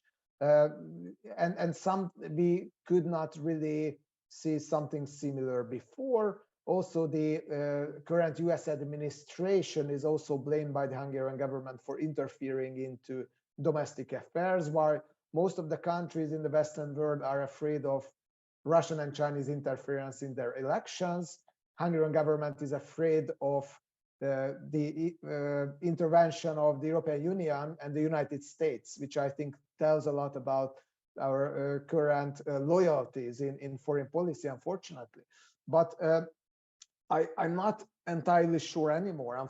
That external pressure definitely helps out. I think economic pressure matters a bit more than political pressure. Background pressure works a bit better than open pressure, but still, I would not say that it's very. I mean, I don't think there is, let's say, one playbook, diplomatic playbook against the government, which would be played and then it would behave nicely. So I think Viktor Orbán have chosen an authoritarian path, and he would like to go ahead on that. And maybe you can change a bit the pace. Maybe sometimes you can change a bit the direction, but the end goal is there, and it's in progress. So I think for the development of the quality of democracy in Hungary, there should be a governmental change. Otherwise, I think it won't really be possible. And just to nuance a bit the government's relationship to democracy in the pandemic situation, what we could observe is, on the one hand, some obviously undemocratic measures in the handling of the pandemic. For example, journalists are not allowed to report from the hospitals. So what worked pretty well in the first round of the pandemic in Italy, that was hit very hard by the first wave of the pandemic, that journalists could go in the hospitals and show, of course, horrible pictures of people suffering from COVID, but it raised the awareness among the population. Hungarian journalists couldn't do that. And even when the danger was imminent, the threat perception of the Hungarian society was low. And I think that's a clear indication of sometimes you need, let's say, an optimal level of alertedness. And if it's lower, then it can lead to higher mortality. Also, there is no transparency in the data around the infections, in which hospitals there are more people dying, and the list goes on. And also, there was an over-politicization of the issue of the pandemic. For example, the opposition parties were wrongly blamed for being anti-vaxxers, because of criticizing, for example, the Sinopharm vaccine that seemed to be really not very efficient in giving or boosting immunity. So this is all true. But on the other hand, the government right now follows the public opinion polls. And the reason why they are reluctant to introduce, and they were reluctant practically in the last year to introduce any serious lockdown or restrictive measures, even for the non-vaccinated, was that they were afraid that they are losing votes. So in the, let's say, populist sense of thinking democratically, following the public opinion polls, the government does it before the election. And just one example for that, there will be some restrictions that was originally aimed to be introduced in the middle of February for the non-vaccinated. But right now the government pushed it to May after the election so that they don't want to lose one single vote from the COVID skeptics as well, because they feel that they need all of them to win the elections. And I think it also shows that there is a real stake for the election at the beginning of April in Hungary. The government feels that they can lose it, and they feel it more than in 2018 or 2014. Okay, thank you very much, Peter. I would now like to open for the audience. Luisa, can you please read the questions? Thank you. Hello. We got many interesting questions. I will also talk in English because they're mostly in English, and still feel free to ask more questions if you want. First of all, we got 3 questions and then some comments we can also then discuss about.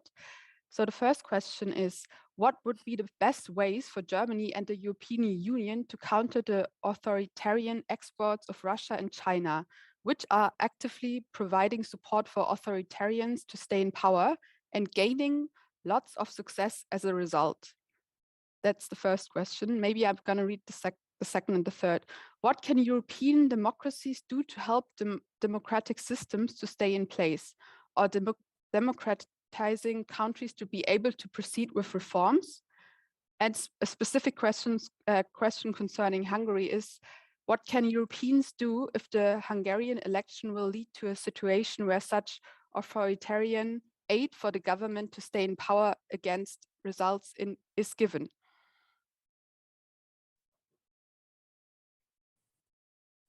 Yeah, are they all clear? Would you like to respond? Feel free, please. I would pick up the last question quickly. So if I understood well, the question is about what can the Europeans do if Orban stays in power. I think the best recipe is to make it more and more visible that Hungary is not the norm but an exception within the European Union. But I think things are already heading in that direction, such as, for example, the freezing of the recovery funds, also the possible activation of the rule of law mechanism, and things like that. So I think it's an ongoing process that I would say, and that does not necessarily help Hungary in the sense that the government will not behave more democratically, being afraid that they can lose funds. That's what I told, that the modus operandi have changed, but it can help the European Union to make it clear for the world that yes, there are democratic outliers. Hungary is not the only one. Poland, and I would say Slovenia as well, is increasingly one, for example, but that they are not the ones that set the norms. Of course, I think the biggest danger for the European Union, not talking about Hungary for a while, is not necessarily what many are afraid of, that Hungary and Poland can decide to leave the European Union. I think they won't. Why would they? There was a very good piece in The Economist that told that the danger is not Polexit and Huxit. The danger is more dirty remain, that they will stay and can let's say change the decisions and deteriorate the institutions of the European Union from within. So I think maneuvers, political and institutional maneuvers to avoid that is the most important for the European Union. And also one more thing is that even if the government will win a next election, which is absolutely not to taken for granted at the moment, but even if it might happen, you have to see that half of the population at least is critical of Viktor Orban. In 2014 and 2018, Orban could win 2/3 of the mandates in the parliament with only a relative majority, but an absolute minority of the votes. And I think something similar might happen on this election as well, but it does not mean that the whole country is behind Viktor Orban. So there is a tricky electoral system in Hungary. There is a lack of transparency, and there is a lot of institutional checks and balances were switched off that makes it possible for the government to win an election, but it does not mean that everyone in Hungary is behind Viktor Orban. So it remains very important, I think, to hear the critical voices from Hungary as well.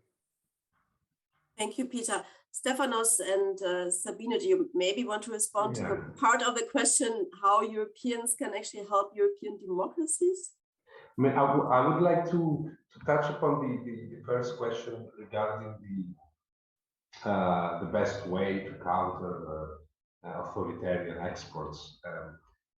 Well, a good start, a very good start to do this would be basically for our governments, for the EU, to stop viewing the economic growth of countries such as China as a success story and as a model to be followed. Let's face it, I mean, largely the Eurozone crisis was a result, to an extent, of the EU's efforts to compete with China's growth, China's economic growth.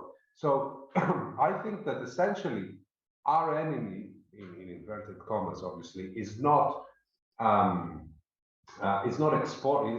coming from the outside. I think that the enemy of democracy lies within the EU's walls, and it is, I think, this dogmatic attachment of EU leadership and most member states, a dogmatic attachment to an outdated economic model that breeds inequality and favors the few at the expense of the many. And the more authorities and governments try to protect this inequality breeding economic model, the more it will constrain democracy. And I think, therefore, that our biggest worry shouldn't be how China exports its notion of democracy to the EU, but our biggest worry should be how the EU is gradually losing touch with the original values of democracy so as to favor, I don't know, 30 companies or something of the sort. Thank you, Stefanos. Sabine, just to add, I can just call you Sabine well. now. I hope that's yes. Fine. Would you also like to respond to? Just to add maybe to the thoughts of both Peter and Stefanos, I think one of the crucial questions will be exactly how we are trying to not only counter the export of autocracy by China and or Russia, but also to discuss beyond the political regime, discuss a new and deliberate and negotiate a new social contract, not within our own societies, but maybe beyond that, put our money where our mouth is, meaning if we are talking about a value-based foreign policy as well, what does that mean? And very precisely and concrete, what does that mean if you're looking at, you know, which regimes in the world are we supporting and how, but, you know, is there any sort of correlation between that? It's not such a strong correlation if we're looking at it. It's not that you can say, I'm talking about Germany, but also the European Union.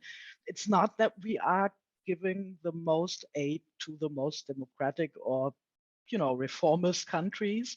I think we would have to strengthen that correlation. We have to be aware that, even though in some cases it might be an efficient state, there will be development progress. I think we have to put the political back into that. If we are supporting an autocratic regime, and there has been a lot of research with regard to Africa on that, if we are supporting an autocratic regime, we will strengthen the legitimacy of the autocratic regime. And the same holds true for a democratic regime. And I see all the dilemmas that brings. But I think we will have to be more frank and open in debating these consequences, and really find strategies. I think like I said, I think we woke up too late to the fact that autocracies are more sophisticated and have grown more sophisticated in, they are implementing autocratic strategies. And we will have to work fighting that within countries, but also, when it comes to development policy, et cetera, et cetera.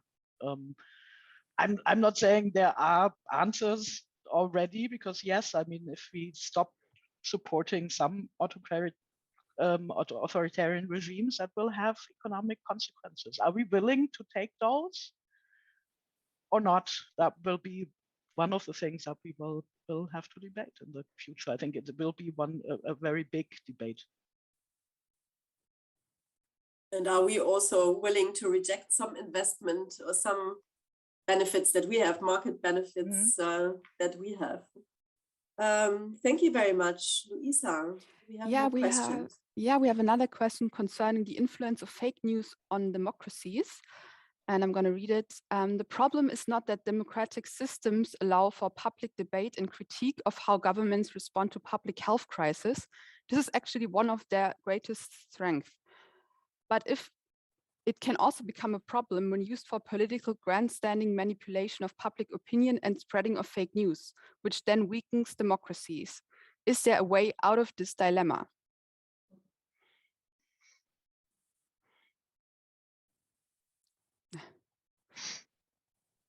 Such an easy question. But let me tell a few words about it. Yeah, I think the issue of disinformation and fake news is also strongly related to, I think, this real dilemma we face regarding our democracies. And I'm let's say, I'm more in favor of content moderation on Facebook, for example, so removing sites that are can be dangerous for human lives as well. Anti-vax, I think, is a prime example.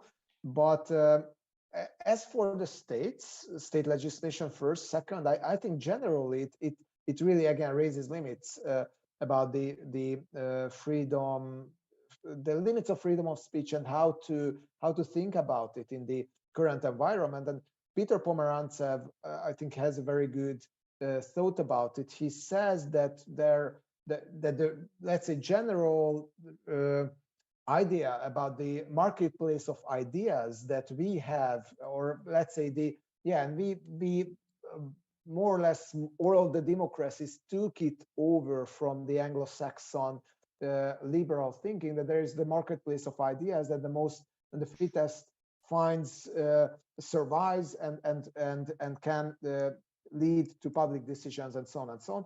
It is less and less relevant in the era where the states are deliberately spreading disinformation, for example, and putting all their infrastructure, their resources, and so on, and the whole public space is strongly manipulated.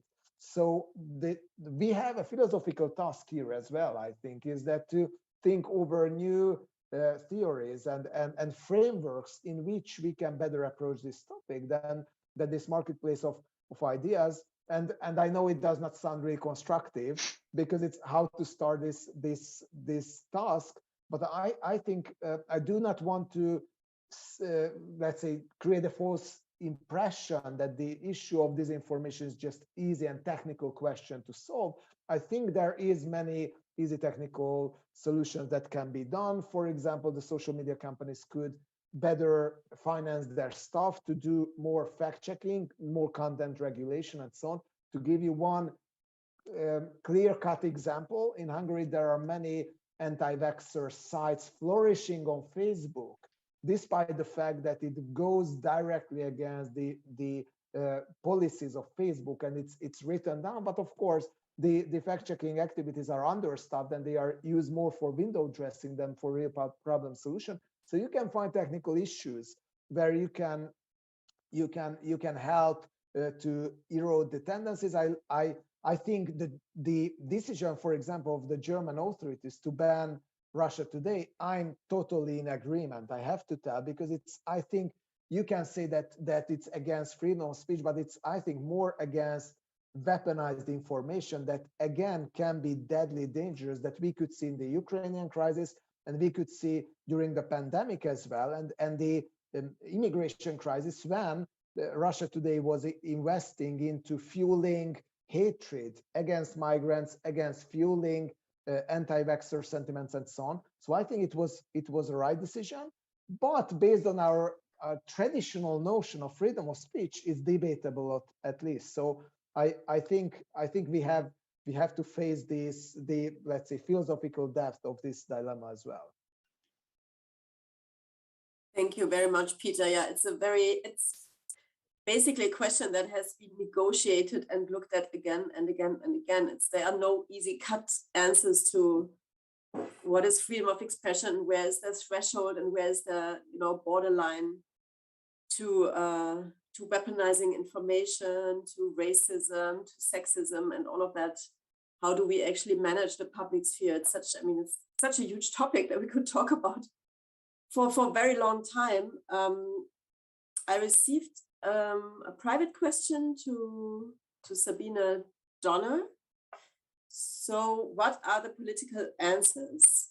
Do you actually give political recommendations at Bertelsmann?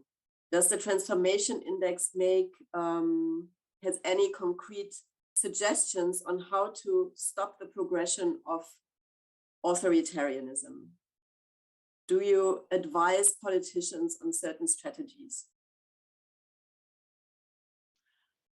So we are not directly involved in advising governments or something like that. The BTI is first and foremost a collaborative effort of 300 experts worldwide to holistically analyze democracy, as well as market economy and governance. This is actually a question that is posed by our own communications department. So what are the 5 recommendations you would make to everyone? And I think it's just not that easy to find one concrete or 5 concrete recommendations. The intent, of course, is to actually, and that was one of the initial instigators that led to the BTI, is how do we learn from mistakes and successes that are made worldwide? And I think that there is something that will be something that we can accelerate as well. We see that authoritarian systems are learning and picking up strategies. I think democracies have to get better in that as well. If you're talking about disinformation, for example, there are a lot of countries that have to deal with disinformation campaigns coming from the outside for some years. Taiwan would be an example, and they have come up with strategies.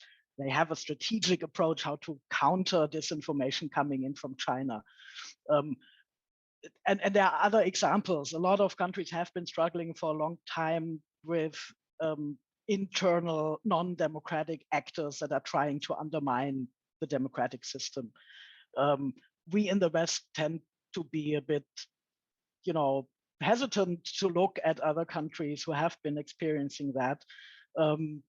But I think we can learn a lot from these examples, and we should learn more. And that should be a serious, not a one-way street question. It's not only us giving democracy support anymore. I think we do need some strategic approaches, government from government sides, but also from civil society, on how to counter autocratic trends. That would be my big message that comes with the BTI when we are looking how to find answers to all the complex problems that we were looking at. Thank you very much, Sabine. I guess one problem that we're also facing in Europe or also in the US is also that even in a democracy, when a majority has been elected, this majority has become so uncompromising. I mean, that's maybe also the problem in Hungary, that the own vision then is promoted against, all costs, and also willing to transform institutions without a concern for, okay, our time is limited and maybe then somebody else will be in power and we have to safeguard our institutions and find somehow of a balance. But, like really putting all energies in transforming institutions during your legislative time, that really has become a problem, which we have also seen in the Trump times, transforming the Supreme Court and so on. This is really damaging democratic institutions, even if governments are democratically elected. Luisa is telling me there is another question. Yeah, there's one question concerning the surveillance techniques governments have introduced in the course of the pandemic. It is, has the pandemic not helped to further enhance the development of what has been called surveillance capitalism by lowering the threshold to implement, and on the other hand, to increase the acceptance of these technologies under the impression of the pandemic? That is a very good question and a very nice dimension that we didn't manage to touch on.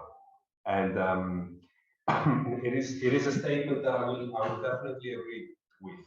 The pandemic has given the room for such technologies, surveillance technologies, to be introduced and to be partly even accepted. During this last couple of years of the pandemic, there are a few cases actually whereby more extreme surveillance measures have been taken, and it's not just about the surveillance, but it's also about the private data that has been used, collected, and even marketized because of the pandemic. Some quick examples: the Greek Minister of Education during the lockdown, and schools were closed, etc. So kids had to use some sort of platforms, online platforms to follow their classes. And the Greek government was approached by Cisco, which initially offered their services for free, and this should always worry someone when big companies give their services for free. And basically, it turned out, long story short, that the private data of over 1.5 million Greeks, including pupils and their families, had been moved across the Atlantic, which is against the GDPR regulations, and stored for God knows what use in the servers of Cisco in the United States. Also, Greece had come to a few agreements actually with the tech spy giant. I don't know if you guys are aware of Palantir Technologies. It's basically a company that was set up with CIA funding, and it basically specializes on surveillance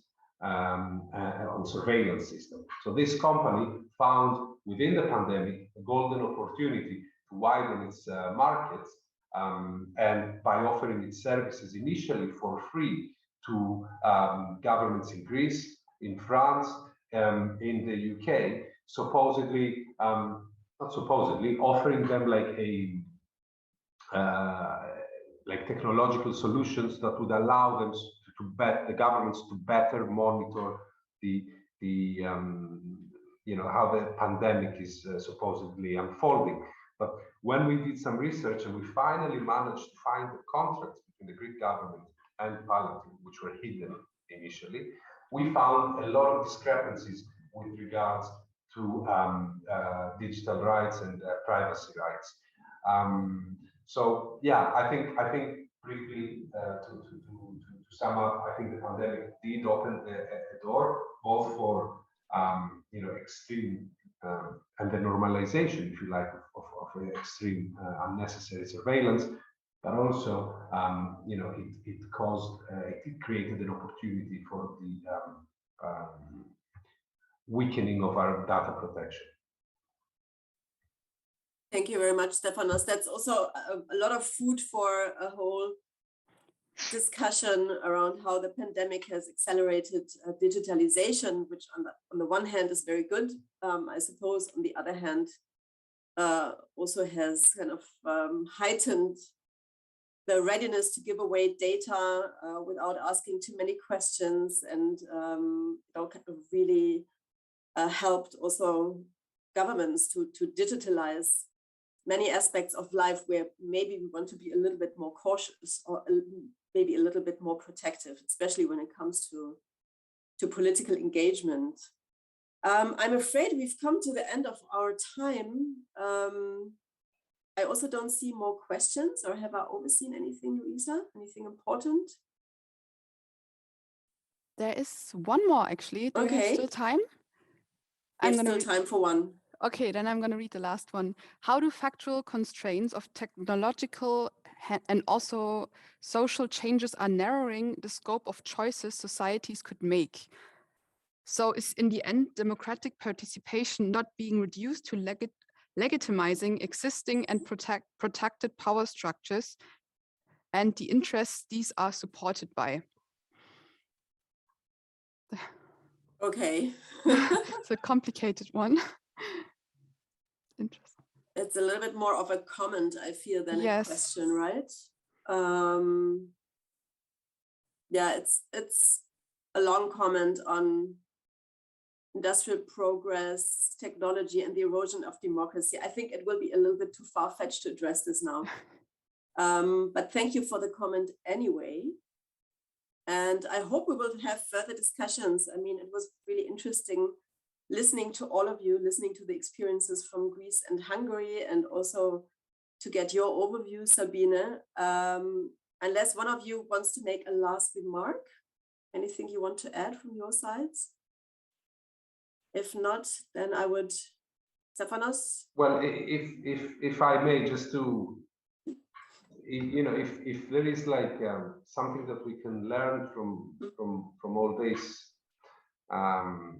is I would say that the lesson learned, which is, in all honesty, I don't see it as a new lesson at all. It's just that we failed to learn it the first time around, is that in times of crisis, especially governments with a authoritarian predisposition will attempt to extend their power and grasp of the state beyond the restrictions imposed by our constitutions and democratic values.